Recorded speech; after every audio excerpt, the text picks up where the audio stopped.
नमस्कार।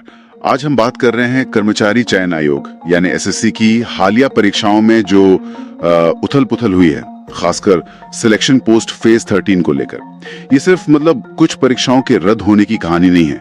इसके पीछे कई परतें हैं जिन्हें हम अपने स्रोतों के आधार पर समझने की कोशिश करेंगे आज। जी हमारे पास जो जानकारी है वो ये बताती है कि असल में हुआ क्या, इसके पीछे संभावित कारण क्या हो सकते हैं और उम्मीदवारों पर इसका कितना गहरा असर पड़ा है, और हाँ, इस पर कैसी प्रतिक्रियाएं सामने आई हैं। हमारा इरादा है इन सब जानकारियों को निचोड़कर ये समझना कि असल मुद्दा क्या है और इसके मायने क्या हैं। बिल्कुल। तो हुआ यह कि 24 जुलाई से 1 अगस्त 2025 तक ये परीक्षाएं चलने वाली थी, लेकिन कुछ सेंटर्स पर अचानक ब्रेक लग गया। हाँ, कुछ गड़बड़ी हो गई। हाँ, खास तौर पर 2 सेंटर्स की बात सामने आ रही है।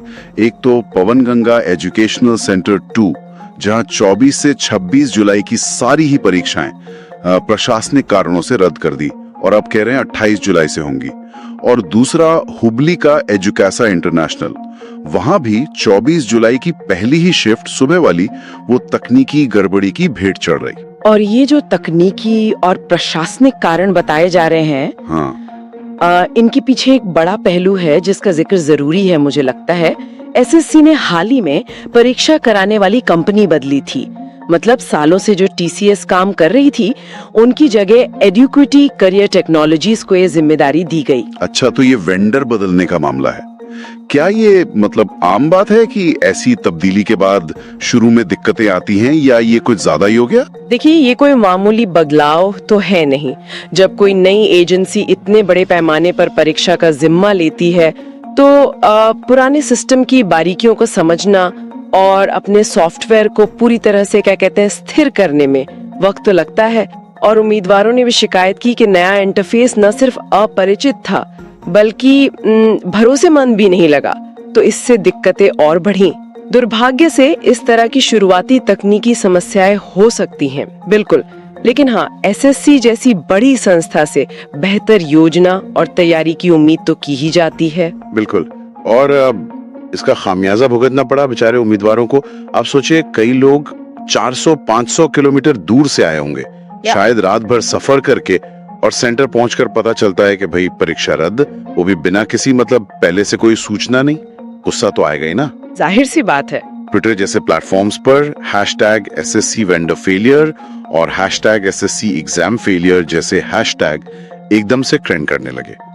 एक उम्मीदवार ने लिखा, और ये पढ़कर सच में बुरा लगता है, प्रिय एसएससी, हमारे सपने मजाक नहीं है। हाँ, ये सिर्फ व्यक्तिगत परेशानी या गुस्से का ही मामला नहीं है।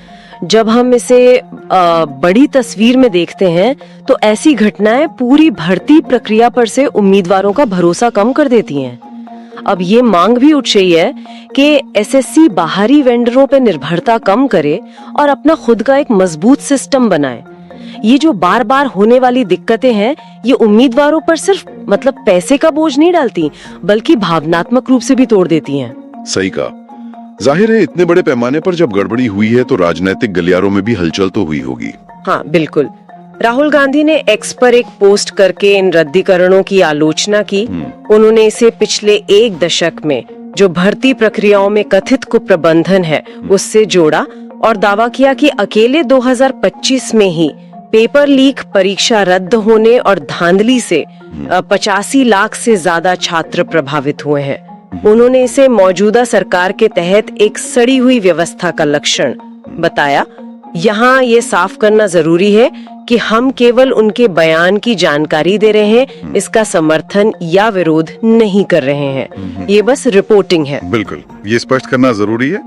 तो अब एसएससी का क्या कहना है? उन्होंने क्या कदम उठाए हैं, कुछ पता चला? देखिए, एसएससी ने वादा तो किया है कि प्रभावित उम्मीदवारों के लिए परीक्षा दोबारा आयोजित की जाएगी और कहा है कि 27 जुलाई तक एसएमएस और ईमेल से नई तारीखों की सूचना दे दी जाएगी। साथ ही आधिकारिक वेबसाइट ssc.gov.in पर नजर बनाए रखने की सलाह भी दी गई है। एक दिलचस्प बात ये भी है कि इस घटना से ठीक पहले 21 जुलाई को ही एसएससी ने परीक्षा प्रोटोकॉल, सुरक्षा और नियमों को लेकर विस्तृत दिशा निर्देश भी जारी किए थे। तो शायद कहीं ना कहीं उन्हें अंदेशा था या वो तैयारी पुख्ता करना चाह रहे थे, कह सकते हैं। लेकिन क्या ये पहली बार है कि एसएससी परीक्षाओं में ऐसी दिक्कतें आई हैं? क्या पहले सब ठीक चलता था? नहीं, ऐसा बिल्कुल नहीं है। एसएससी का इतिहास देखें तो ऐसी घटनाओं से भरा पड़ा है। 2017 में एसएससी सीजीएल टियर 2 परीक्षा में कथित पेपर लीक का मामला हो, या इसी साल 2025 में ही टाइपिंग टेस्ट रद्द होना, वेंडर संबंधी समस्याएं और मतलब कदाचार के आरोप तो लगते ही रहे हैं। पश्चिम बंगाल एसएससी भर्ती घोटाला तो एक बहुत बड़ा उदाहरण है जो पूरी व्यवस्था पर ही सवाल खड़े करता है। तो ये पैटर्न दुर्भाग्य से नया नहीं है।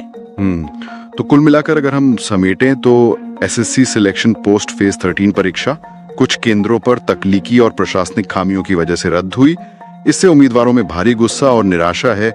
एसएससी ने दोबारा परीक्षा का वादा तो किया है, लेकिन इस घटना ने एक बार फिर पूरी परीक्षा प्रणाली और खासकर ये जो बाहरी वेंडरों पर निर्भरता है उसको लेकर गंभीर सवाल खड़े कर दिए हैं। बिल्कुल, आगे देखने वाली बात ये होगी कि एसएससी ये जो पुनर्निर्धारित परीक्षाएं हैं इनको कितनी सुचारू रूप से, कितनी निष्पक्षता और पारदर्शिता से करा पाता है।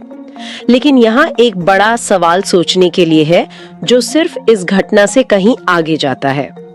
क्या ये महज एक परीक्षा चक्र की तात्कालिक समस्या है, या ये भारत में सरकारी भर्ती परीक्षाओं के संचालन के तरीके में एक बड़े बदलाव की जरूरत का संकेत है?